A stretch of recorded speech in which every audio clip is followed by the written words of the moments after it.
بسم اللہ الرحمن الرحیم۔ سید المرسلین خاتم النبیین رحمت للعالمین صلی اللہ علیہ وسلم کی احادیث مبارکہ میں سے ایک حدیث مبارکہ ہے جس میں سرکار صلی اللہ علیہ وسلم نے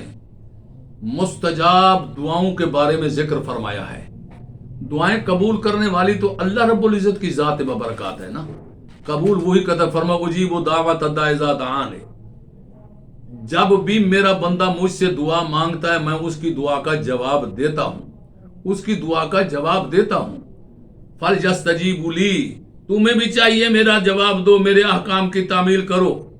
تو اس کے ساتھ میرے نبی پاک صلی اللہ علیہ وسلم نے فرمایا کہ بندے کی دعا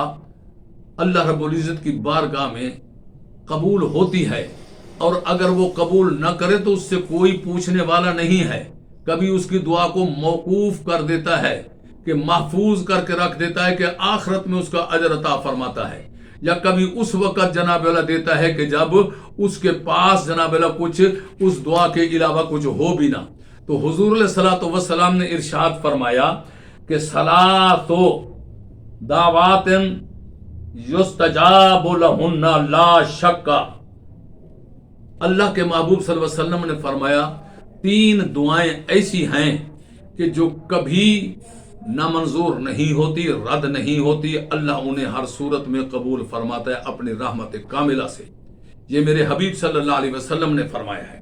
کہ تین آدمیوں کی دعائیں، تین اشخاص کی دعائیں اللہ کی بارگاہ میں قبول ہوتی ہیں، اگرچہ مانگنے والا جتنا بڑا گناہ گار ہے، خطا کار ہے، جو کچھ بھی ہے، لیکن حبیب پاک صلی اللہ علیہ وسلم نے فرمایا اس کی دعا منظور تھے۔ پہلی دعوت المظلوم، مظلوم کی دعا اللہ کی بارگاہ میں قبول ہوتی ہے، کیونکہ حدیث پاک میں ہے کہ اتقوا دعوت المظلوم فإنہ لیس حجاب بین اللہ و بین المظلوم۔ مظلوم کی بد دعا سے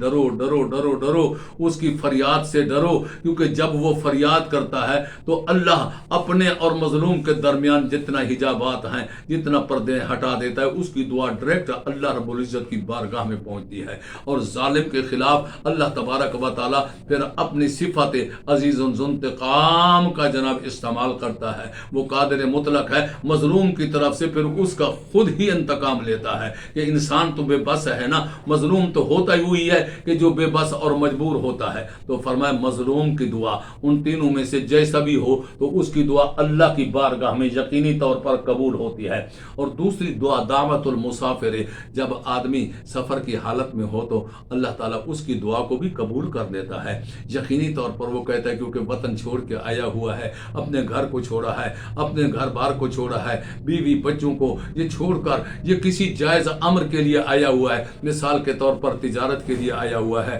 حصول علم کے لیے آیا ہوا ہے، یا کسی اور ضروریات کے لیے آیا ہوا ہے، تو اس وقت حالت مسافرت کے اندر اس کا کوئی گھر نہیں ہوتا، اس کا کوئی وطن نہیں ہوتا۔ اللہ کی بارگاہ میں جب دعا مانگتا ہے تو اللہ تبارک و تعالی اس کی دعا کو بھی اپنی بارگاہ میں شرف قبولیت عطا فرماتا ہے۔ اور تیسرے نمبر پر فرمایا کہ دعوت الوالد لولدہ، والد کی دعا